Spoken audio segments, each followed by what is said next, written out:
take you far away. In this chill vibe, we're here to stay. Relax and let your worries fade in this gentle serenade. Lay back and watch the stars above. Feel the rhythm of a gentle love. As the night sky starts to shine, let this melody be your sign.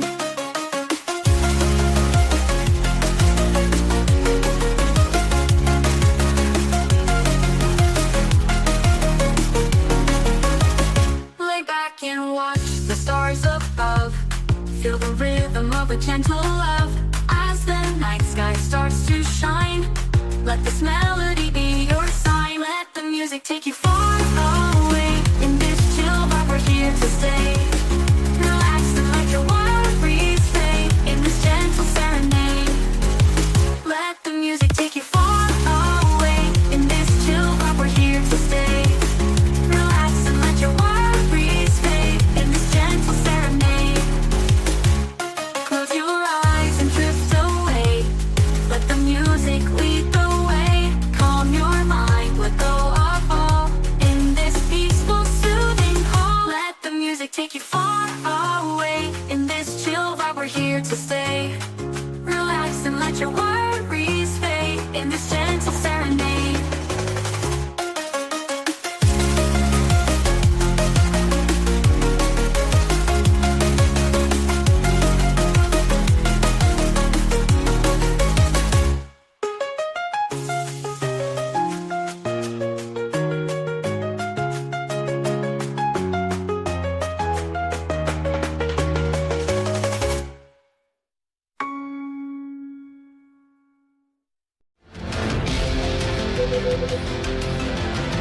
Novas alternativas de energia.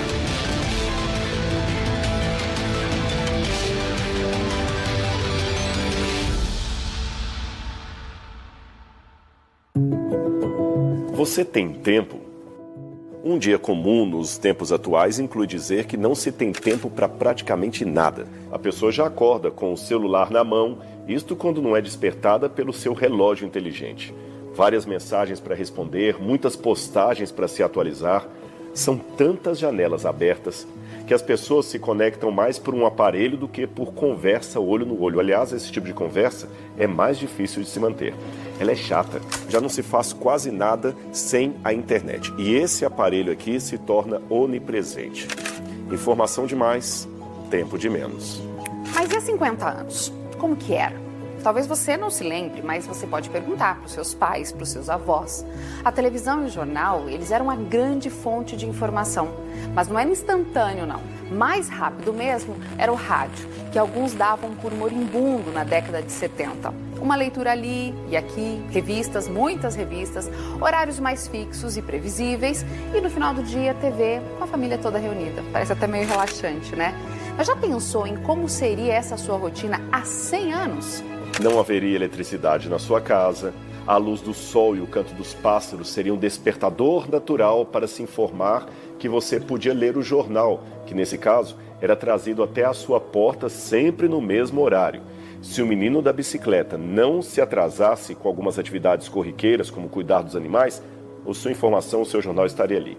Cartas, rodas de conversa eram a melhor maneira de se manter informado. E lembra do rádio moribundo nos anos 70? Pois é, 50 anos antes ele estava bem estabelecido, mas era tão caro que só os mais ricos poderiam tê-lo. Se fosse há 100 anos, o nosso principal entretenimento noturno seriam serestas, ouvir histórias dos mais velhos ou leituras dos clássicos. Em cada época, as circunstâncias moldaram a experiência humana. A nossa relação com o tempo, a rotina e a atenção mudaram drasticamente, ilustrando a profunda influência da tecnologia e da informação nas nossas vidas. E a escrita foi a primeira dessas grandes tecnologias. Antes da escrita, os nossos ancestrais contavam histórias, e às vezes até as ilustravam em desenhos que ficavam nas paredes. Era o começo de um registro, mas também uma necessidade básica da humanidade, que era de se comunicar.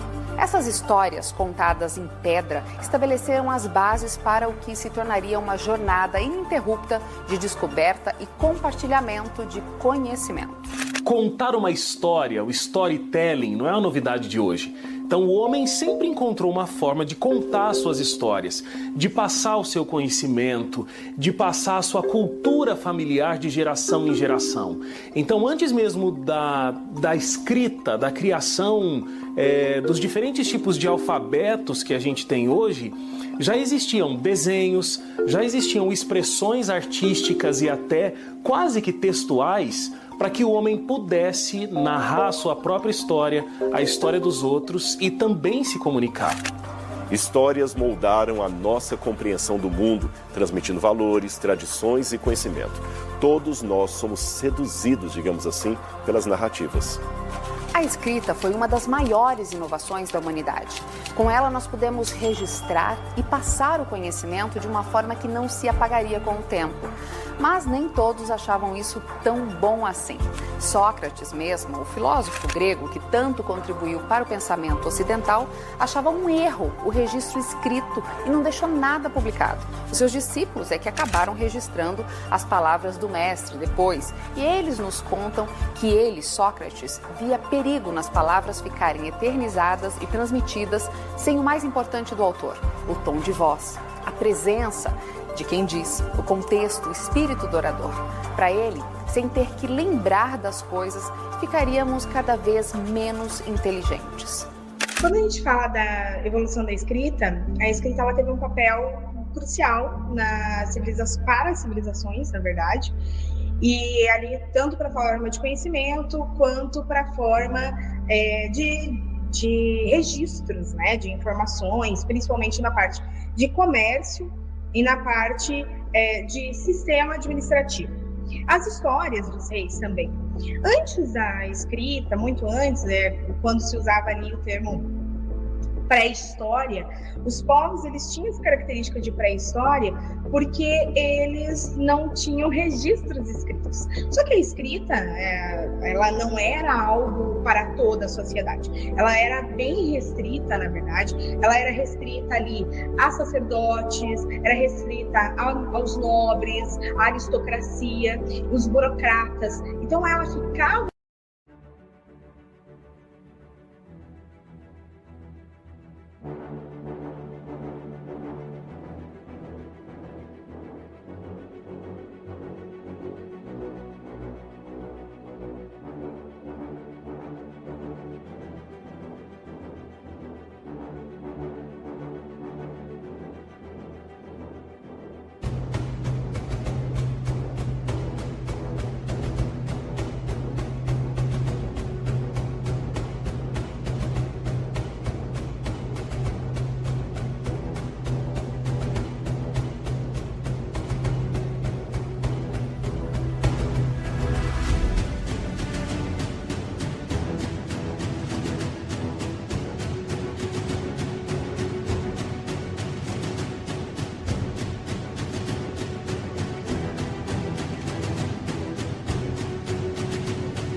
nas camadas mais altas da sociedade, aonde não tinha acesso àqueles que estavam no campo, por exemplo.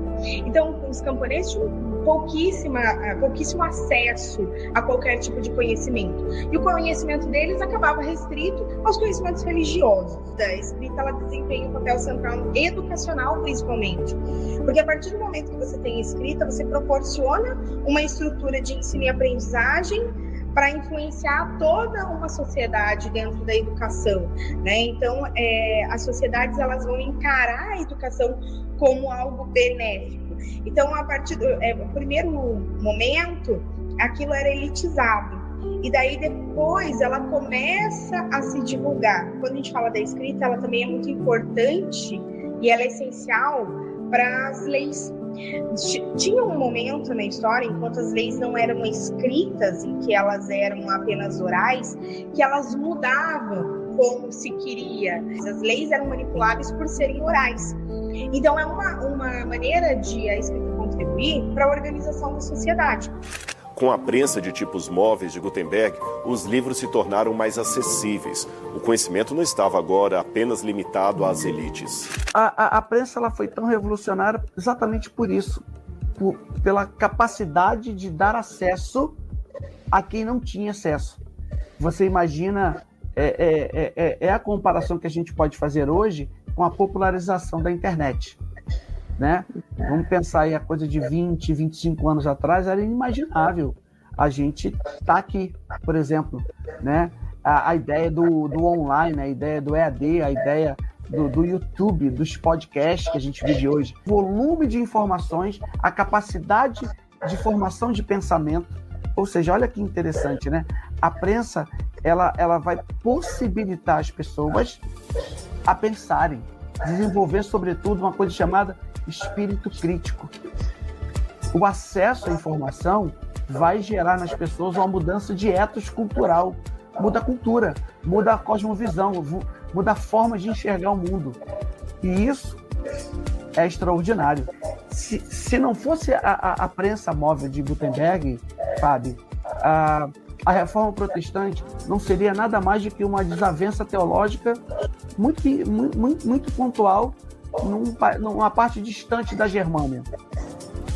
Com a prensa, né, de Gutenberg, ela expande o pensamento da reforma.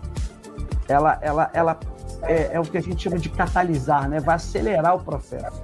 A palavra impressa trouxe poder às massas, proporcionando educação e provocando questionamentos. Foi uma revolução não apenas tecnológica, mas também social e espiritual. Segundo o IBGE, hoje 90% da população brasileira tem acesso à internet, majoritariamente pelo celular. Esse número supera o de televisores por pessoa ou por residência. Em média, nós ficamos 5 horas e meia no celular. Isso equivale a 1/3 do nosso tempo acordado. A média mundial é de 4 horas e 48 minutos. Nesse mundo virtual, tem muita gente literalmente lutando e pagando caro pela sua atenção. E sabe por quê? Porque todos andamos cada vez mais distraídos, dispersos. E o consumo assim não produz mudança de mentalidade. Sabe quando você vira o que eles querem que você vire? Quando você presta atenção ao que dizem. É por isso que a sua atenção é capital precioso nessa sociedade. E é por isso que há uma batalha espiritual sendo travada exatamente agora. Uma batalha pela sua atenção.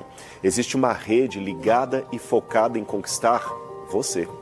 Se você está com a gente até agora, deixa eu te dar só mais uma informação. O aprendizado na vida adulta, diferente da infância, acontece apenas com foco. O seu cérebro precisa estar com atenção no que você quer ver ou ouvir, para então absorver e criar novas conexões neurais. Sendo isso uma verdade científica, aqui fica uma pergunta espiritual. Quem tem a sua atenção quando o assunto é vida eterna? O que a sua mente tem aprendido sobre valores e coisas espirituais? Quando você olha para a sua vida hoje, em qual rede você se sente mais apegado? No próximo episódio, nós vamos te contar como as grandes revoluções tecnológicas, da escrita ao chat GPT, mudaram a sua forma de ver o mundo. Como a nossa rotina e a nossa mente...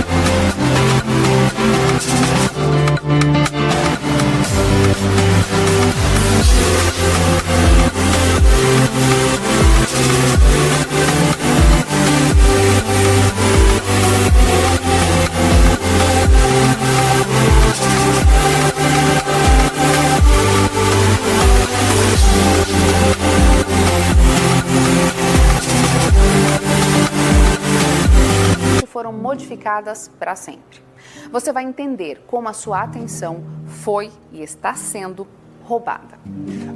E nós vamos dar a você um e-book e um certificado, mas só se você assistir os 4 episódios dessa série. E para isso você precisa guardar as letras que vamos informar em cada episódio. As letras do episódio de hoje são estas que estão aparecendo aí na sua tela.